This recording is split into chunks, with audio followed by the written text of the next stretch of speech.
আমরা এখন দেখে নিব এই ধরনের চেক বক্সগুলা কিভাবে অন অফ করতে হয়। আমরা যে কোনো একটা ফোল্ডারে যাব, যে কোনো একটা ফোল্ডারে, কম্পিউটার থেকে যে কোনো একটা ফোল্ডারে আমরা ঢুকবো। সেখান থেকে আমরা এই যে ভিউ অপশনে চলে যাব। ভিউ অপশনের মধ্যে যে অপশনগুলো থাকে সেখান থেকে আমরা এই অপশনের মধ্যে ঢুকবো। এইখানে আমরা যাব change folder and search option.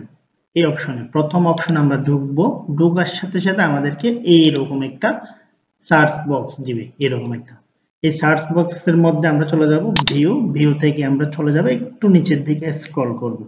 তো এইখানে আমরা আমাদের চেক বক্সটা পেয়ে যাব, use check box to select items. এই অপশনে আমরা যদি চেক বক্সটা টিক মার্ক দিয়ে দিই তাহলে চেক বক্স শো করবে। আর যদি এখান থেকে এটা তুলে দিই এবং অ্যাপ্লাই করি, এরপর থেকে এগুলো আর থাকবে না, আমার এখানে কোনো চেক বক্স দেখা যাচ্ছে না।